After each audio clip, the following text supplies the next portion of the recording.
Pre-baby. Pre-baby. I want to know all about starting your business, how it started, what you were doing before, all of that good stuff. Okay, so I started out of university as a fashion publicist. Okay. So I interned throughout uni doing fashion PR and then got a job quite soon afterwards. So I was doing that for about 6 years in agencies all over London. So I did a whole host of fashion clients. What can you see? And including, I did lots of really commercial brands like Lipsy London and UGG Australia and Triumph Lingerie, and then also did some quite high-end brands. So I did jewellery for Tiffany & Co. Amazing. And I think what I learned really quickly is how, you're going to play the candle? What I learned really quickly was that you kind of, a lot of the brands I worked for were incredible brands, but actually you didn't need to have an amazing brand to make it work. You just needed to market it in the right way. And I think that was something that stuck with me for years. We launched quite a few international brands to market in the UK, and some of them weren't particularly wonderful, but we marketed them correctly and they did really well. So I think that was something that always stuck in the back of my mind. And it sounds like a massive cliche, but I was actually going on my honeymoon, or planning on going on my honeymoon, and trying to find some really nice resort wear to wear, really nice beach dresses, something that wasn't necessarily the high street, you know, we all love Topshop and Zara and everything like that, but at the same time I didn't want to be on my honeymoon having 3 other people on the beach wearing the same thing. Hello. But at the same time I wanted something nice enough that felt a bit special that wasn't designer, because the only other thing available at that time 4 years ago was your Melissa Oderbash's and your Mara Hoffman's, which is £300-400 for a dress, which wasn't really what I wanted to do. So the idea for Pampelone was born, really. And then I also, the more I thought about it, the more perfect it became, really. I grew up in the south of France and on Pampelone Beach, hence the inspiration for Pampelone came about. Amazing. And so it's 3 years. 3 years, I keep getting, so it's 3 years ago. I launched it into the summer 2015. Okay. June 2015, we first switched the website on. So 3 years. 3 years, literally this month, And Sienna's not yet 1. Sienna is 9 months old. So Sienna is my second baby after Pampelone. Yeah, exactly. And having a second baby with a business, is it a whole different ballgame now? It is a complete different ballgame working with Sienna. I think before I had Sienna, Pampelone completely consumed my life, and I loved it like that. I absolutely loved it. I worked every evening, every morning, every weekend. Well, you have to with a new business, don't you? You kind of give it... Absolutely, but I loved it, and I think when you really enjoy what you do, and when you really have a business that you believe in, it does become your life. Working with a baby, the difference of having a business. So I think I'm quite lucky. I've got lots of friends and family who are working mothers, and I got so much advice from them pre Sienna, so when I was pregnant. And I think, naively or ignorantly, I think you always think that you can do it, or your situation is different or something like that. So I still worked quite hard when I was pregnant, but obviously was loving what I was doing, so it didn't really affect me too much. And then I had Sienna and it all changed. Did you take any mat leave, or did you? So, no, not really. So I think my plan was for a month not even to answer one email. My plan, I said for a month, nothing, and then I'll just really ease in very gently. But then we had Sienna was 2 weeks late. Okay. And then we had a sample sale. Then after 2 weeks, so it was going to be a month after. And I knew that I didn't really have to do any work for it, but I ended up going, and as it's your business, and you go, and then you end up staying. Because you care. Popping in to say hi, to staying there all day, helping customers. So I've got the funniest pictures of Sienna at 2 weeks old, just asleep with her maxi cozy on the till point. And then, my plan was very much to ease in gently, but I think, as always, when it's your business, it ended up getting quite intense very quickly, and I ended up doing quite a lot. So I feel like I did quite a lot quite quickly, and then ended up having to really backtrack and actually draw the line somewhere and start taking more time off. Because you need to. Oh my goodness, for sure. For your sanity, absolutely, for everything. So you don't have childcare, as in you don't have a nanny or a childminder? No, I have no one in an official capacity to look after Sienna. I don't have anything against it at all. I think it's great. It works for some people, but for me personally, I want her with me at all times. Also, she's so young still, And I think, you know, I'm happy working while she's in my vicinity. I have great girls that work with me. I was going to say, incredible support from that sense. And then I kind of dip my toe in and out when I need to. And one thing that I did that I do think I'm really happy that I did was we got rid of our office. So my lovely girls come here 2 full days a week. Amazing. So and my you all mum work looks together? after- We work together at my dining room table. Yeah, It's very nice. unprofessional. Cool. But it means that my mum can look after Sienna literally in her play area next to me. So I'm still very present. I can feed her. I can be there if she needs me. But just means I can get some solid work done. And then for the rest of the week, we're either in meetings and she comes with me, or my lovely girls work from like Soho House or wherever, and then I can have a few days off. Well, that's the great thing now about like agile working and social media and all that stuff. It means that work's changed. You don't need to sit in an office 9 to 5. You can be at your kitchen table and you make it work around your life. I agree. Even from an admin perspective, I do actually think that my team are actually more productive when they're not tied down to being, you know, here all day, because, or in the office, because it means that they can actually pop over to a retailer, go and see, you know, our collection in store, and then, you know, work from a cafe, and actually you're not constantly losing time with them coming back and from the office. Exactly. And I think these days, if you have a good enough team that you trust, I think flexible working is a far better way. Oh. And how have like early days of motherhood changed to like now? What's your like, so I guess you're in that initial, for me anyway, at least 3 months, like mad bubble where you're just surviving. Just surviving. Do you feel a little bit more like now you kind of hit the ground running and you know where you're at and she knows you? And you know? One of the things about being a working mother and having to work that's been a real benefit is actually the fact that you just have to chill out. And it's really forced me to really go with the flow, be really happy putting her in the car, driving everywhere with her. She comes everywhere with me.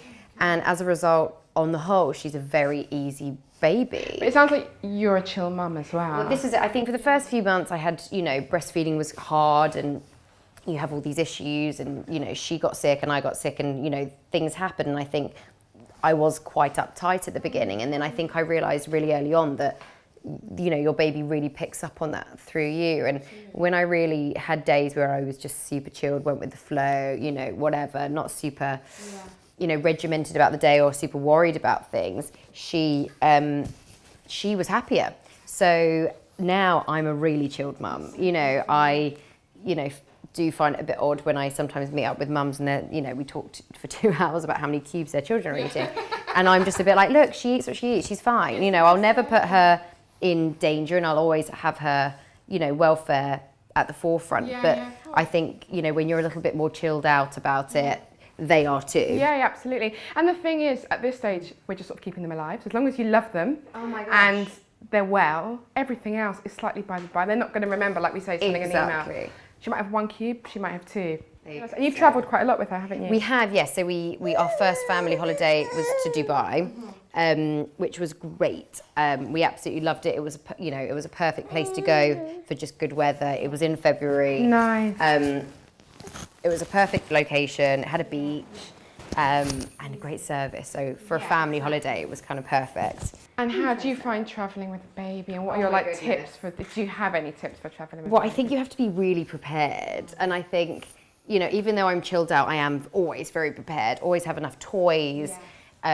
Always have the anti-back wipes for the plane. Everything. You know, I'm a bit, you know, funny about that. So I think just be super prepared. Always, well, for Sienna anyway, always have a bottle of milk, you know, handy, ready. Especially on the plane. Always have toys and things to keep them occupied. And also from a practical perspective, just find out the weather. I think that's really important, you know, about knowing what hats and sun creams. And was she good in the sun, or has she been good in the sun? Brilliant. So I've wanted her to get a little bit of colour on her. I think it's good. She needs some vitamin D. It's just important, I know. I think, it's good for their... To be safe, but... Yeah, so she's good. She loves being in the sun, obviously not for too long. She wears a hat and she's very well looked after. My husband's Australian, so they've got the... they call it the slip, slut, slop thing. So it's like slip on a hat, slop on your sun cream and sip on some water or something like that. I love that. Okay. You know, very sun smart. So having an Aussie as a husband is pretty good. Do you feel like your style has changed now that you're a mum? 100%. Really? My style has completely changed. So what was your your pregnancy style? That's, I guess, a bit more dependent on your body. Style, I think I found pregnancy dressing really difficult, and I didn't think I would. I thought that I would find it quite not easy, but I thought I knew what would work. Yeah. But actually, I think in reality, when you're just so uncomfortable. And I was huge. I had massive water retention. I had SBD. My hips were horrendous. Come sit down. So I think for me, I did find it a lot more difficult than I assumed I would.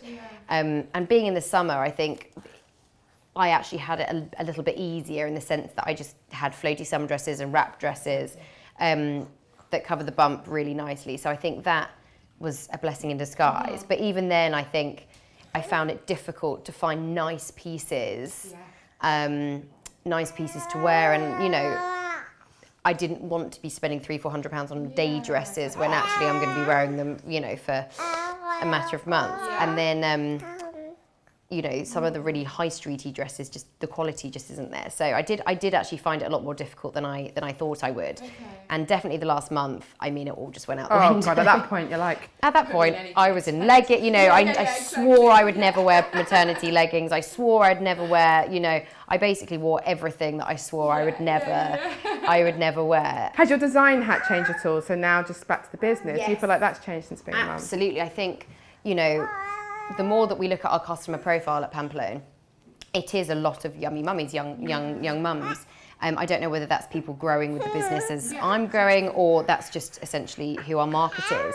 And I've definitely found that our design, like my design has changed, and my thought process, because actually the feedback from the customers that we have is that people want to wear, you know, want to buy things that are appropriate for when they're pregnant, but also for when they're... That kind of follow through. That they can wear, you know, when they're breastfeeding, but at the same time aren't a maternity, you know, isn't a specific maternity collection, and they can still wear afterwards. I think, you know, Pampelone is you know, they are an investment piece for a lot of people, and people want to be able to use them, you know, for when they're pregnant. Exactly. When they have the baby, and then afterwards as well. Yeah. As a working mum, you should be able to have your kids in hand, or obviously you own the business, so it's a little bit different, but were you at all conscious of having her at meetings that are maybe external, so not with your girls 100%. That you know? Even now, it's definitely at the forefront of my mind, and I completely agree with you. It's even when I question it myself on the way to meetings, I'm almost annoyed at myself that I'm having to question it. But I do think 100% I've had to really question myself as to what's appropriate and where are appropriate situations to bring her. Okay.